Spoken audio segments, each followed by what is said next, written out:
اعوذ باللہ من الشیطان الرجیم بسم اللہ الرحمن الرحیم۔ پیارے بچوں السلام علیکم۔ کل ہم نے جو سبق پڑھا تھا اس کا نام تھا بی بی فاطمہ رضی اللہ تعالی عنہا۔ آج اس کا دوسرا جو سبق کا حصہ رہ گیا تھا، آج دوسرا حصہ پڑھنا ہے۔ کل ہم نے نصف پڑھا تھا اور نصف آج پڑھنا ہے۔ پیارے بچوں آپ خیال رکھیں۔ آئیے ہم سبق کو شروع کریں۔ حضرت محمد صلی اللہ علیہ وسلم اپنی بیٹی کا بہت خیال کرتے تھے۔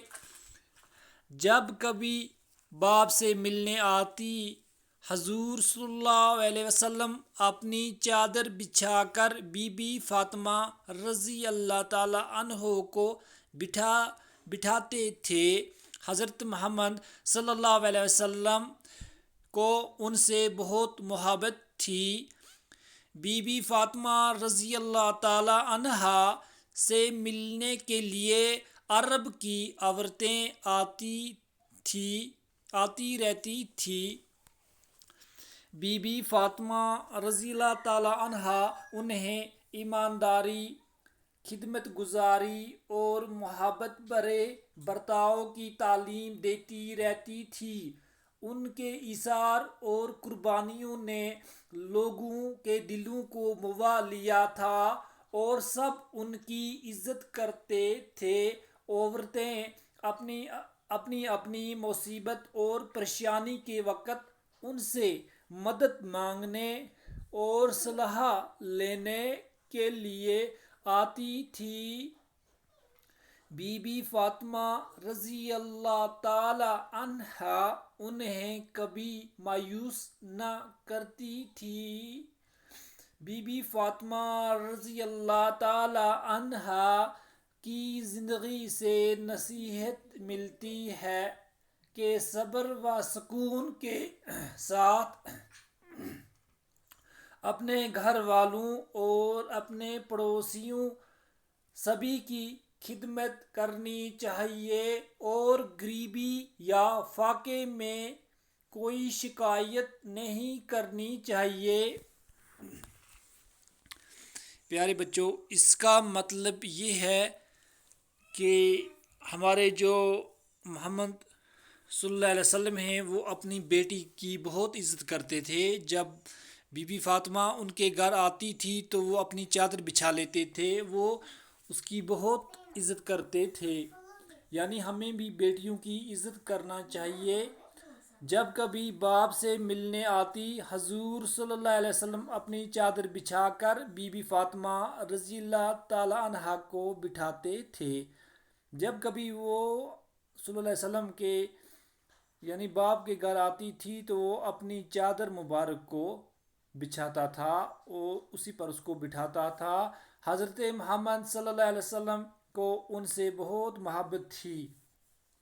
محمد صلی اللہ علیہ وسلم کو ان سے بہت محبت تھی۔ بی بی فاطمہ رضی اللہ تعالیٰ عنہا سے ملنے کے لیے عرب کی عورتیں آتی رہتی تھی۔ یعنی عرب کی جو بھی عورتیں ہوتی تھی وہ ان کے پاس آتی تھی۔ اگر ان کو کوئی مصیبت یا پریشانی ہوتی تھی تو اس کا حل نکالنے کے لیے اس کے پاس آتی تھی۔ اس سے کوئی بھی مشورہ لینے آتی تھی، کوئی کام ان کو کرنا ہو، کچھ بھی ہو، اس سے یہ اچھا مشورہ دیتی تھی کیونکہ یہ نیک خاتون تھی۔ بی بی فاطمہ رضی اللہ تعالی عنہا انہیں ایمانداری، خدمت گزاری اور محبت بھرے برتاؤ کی تعلیم دیتی رہتی تھی۔ بی بی فاطمہ رضی اللہ تعالی عنہا انہیں ایمانداری کی تعلیم دیتی تھی، خدمت گزاری یعنی اپنے گھر والوں کی، ہمسایوں کی، خاوند کی خدمت کرنا چاہیے، ایمانداری کرنی چاہیے، جھوٹ نہیں بولنا چاہیے، چوری نہیں کرنی چاہیے، ایک دوسرے کی بات ایک دوسرے کو نہیں بولنی چاہیے، اور محبت بھرے برتاؤ کی تعلیم دیتی رہتی تھی۔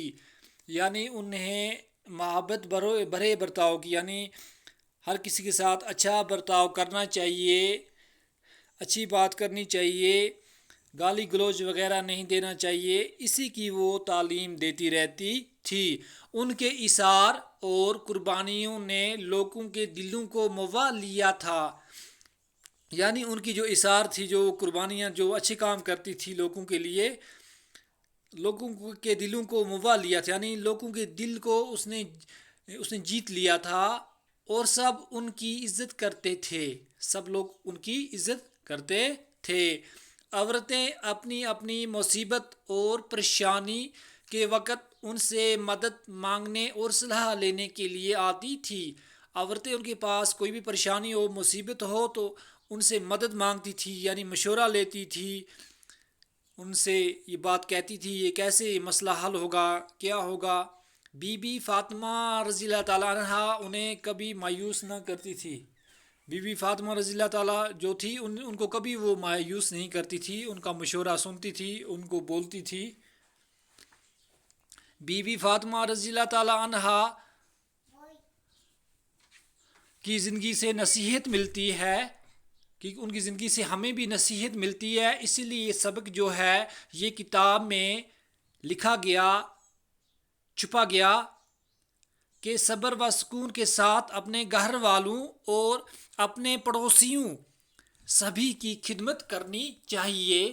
ہمیں گھر والوں کی خدمت کرنی چاہیے، صبر سکون کے ساتھ ہمیں رہنا چاہیے، پڑوسیوں کی خدمت کرنی چاہیے، ان کے ساتھ اچھا برتاؤ کرنا چاہیے، سبھی کی خدمت کرنی چاہیے، ہر کسی کی ہمیں خدمت کرنی چاہیے، کسی کو برا بھلا نہیں کہنا چاہیے، جھگڑنا نہیں چاہیے، اور غریبی یا فاقے میں کوئی شکایت نہیں کرنی چاہیے۔ ہمیں اگر غریبی ہوگی یا ہم بھوکے ہوں گے تو ہمیں کسی سے شکایت نہیں کرنی چاہیے، کسی سے لڑنا نہیں چاہیے، ہمیں خدا سے مانگنا چاہیے۔ یہ ہمارے لیے نصیحت ہے۔